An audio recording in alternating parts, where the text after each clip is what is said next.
What is happening, everybody? So, Gerardo Diaz posted a comment asking that I give my thoughts on the two-valve Mustangs. So, Gerardo, this video is for you. And what he's talking about basically is the 4.6-liter single overhead cam V8 that was originally released in the Mustang in 1996 and was basically run through 2004.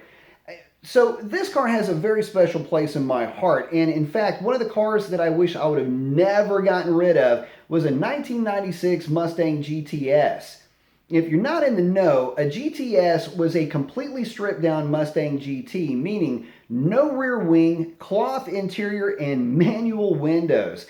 And a lot of folks just had never heard of that, and it's cool if you've got one. So if you do, yeah, I've been looking for one for years. Hit me up. But at any rate, getting back to that car. Look, at this point in history, you've got to really give it to Ford for even making the car just in general. At that point in time, the pony car, American muscle car segment in general was just, well, the sales were not very good, and that's putting it mildly. And rightfully so. I mean, this is a point in history where baby boomers, if they were going to be buying a new muscle car or pony car, they weren't going to be going after something new because the performance simply just wasn't there compared to the vehicles that they had become accustomed to growing up. Things like Mustangs of the time, Camaros, Mopars, pick one, doesn't matter. Getting into the Buicks and the Oldsmobiles, all these big block, big body cars. Well, there was nothing, and frankly still isn't, anything that could really compete. At least especially in terms of, a legendary status and, big block nameplates. Those things mean a lot to folks. So really at that point in history, that's really when the whole restoration craze really started to take place. And it makes sense. Baby boomers were coming into their either early or mid to late 40s. They had cash to spend, wanted something fun, and well, they went back with what they knew because this newfangled stuff like overhead camshafts and fuel injection, well, that was pretty intimidating to the guys at the time. Well, interestingly enough, it's because of that 4.6 liter that we now have cars like the Coyote platform. That 4.6 single overhead cam engine led into the 3-valve 4.6 and then the 5-liter, of course, Coyote. But it all had to start somewhere. And that newfangled technology, well, it got its birthplace as the then new corporate V8 for Ford. And basically what that means is that if you had a platform that would accommodate a V8, well, you got that single overhead cam 4.6 liter.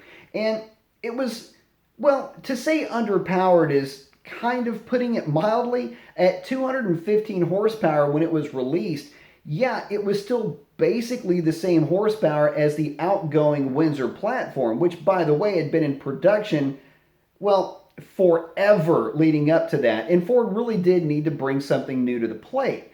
And for the new body style, well, at least a couple of years after the new body style was released, the 4.6 was put into the SN95 platform. But a little bit of history there. So you have to remember that the mid-90s, because they were so bleak in terms of pony cars or American muscle or anything like that, the Mustang was actually slated to be axed, sent to pasture, basically turned into glue. And what was going to take its place would have been a front-wheel drive coupe. Could you imagine that? A Mustang nameplate on a freaking front-wheel drive car? It's sacrilegious.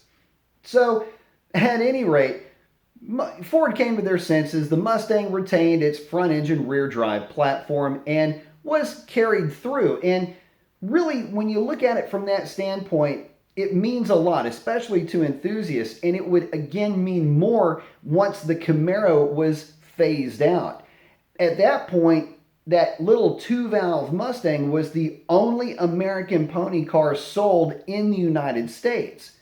That's a huge deal. And it set the table for Ford racing performance parts. It set the table for an enthusiast community that stuck by Ford because Ford decided to stick with them. That's a major marketing foothold for Ford, and it holds true still to this day.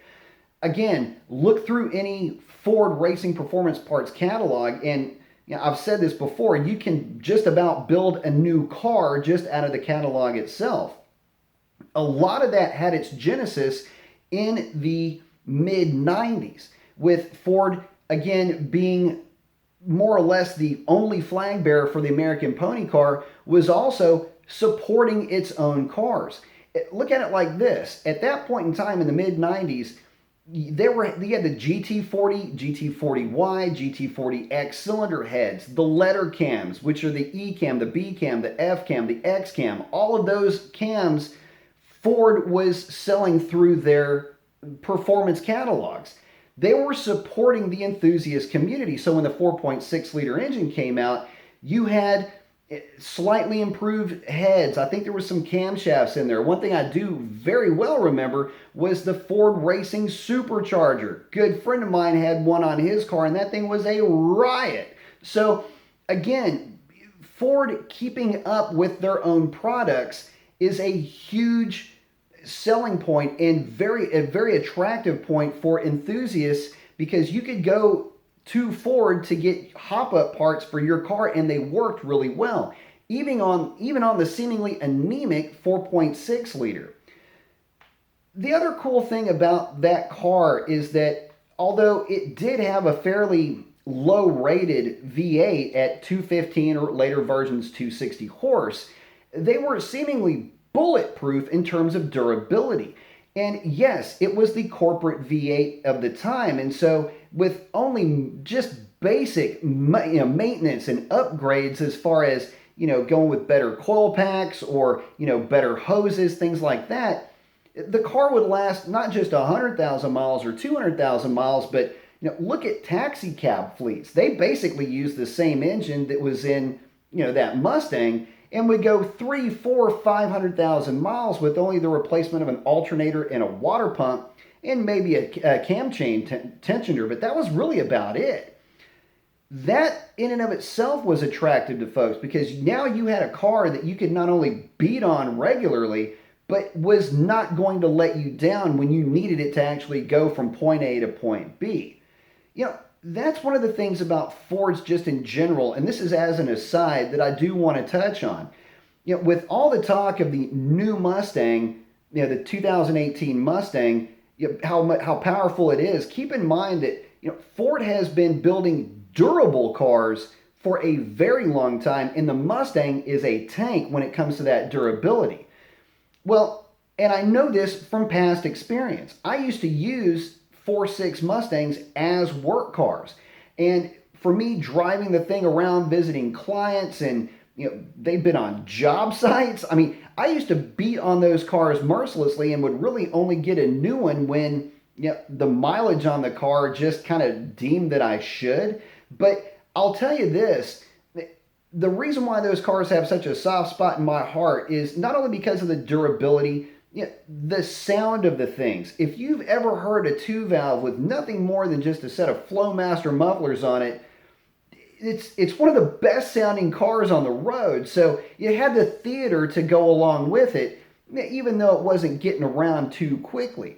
But it got around just fine. And the reality is that a lot of folks that have had those cars, well, a lot of folks never did get rid of them. They just seem to keep running and driving. And because of that, well, they've got kind of a bit of a cult following. And they're also cool by today's standards in another way. And they're very inexpensive.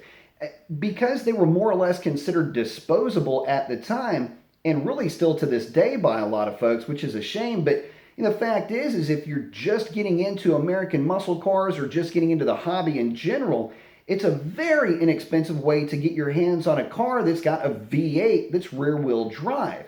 And not to mention the fact that, the earlier SN95 cars looked really cool because you could stuff a huge wheel and tire in that rear well. The rear axle, the way it was set up, a little bit more narrow with the wider wheel wells, well, it just meant that you could stuff pretty big meats back there, put a set of F springs on it, lower it down a little bit, and it was a good-looking car. handled just fine. And again, because of the durability of it, you could just beat the living crap out of it, and it kept asking for more. So yeah, that car does have a special place in my heart, not only because it kept that American pony car flame alive when all the other I say all the other manufacturers, when Chevrolet let go of the Camaro, and well, even though Mopar was developing, the Challenger was still in its infancy, we had the Mustang. And because it kept the Enthusiast alive in the process as well through Ford Racing performance parts and all the things that entails, that car is special because it set the table for the modern era for Ford. You wouldn't have the Coyote, you wouldn't have had the Voodoo platforms or the Terminator Cobra or any of those cars if it weren't for the humble two-valve 4.6 that was introduced in 1996. So, if you've got one of those cars, you really do have a bit of history.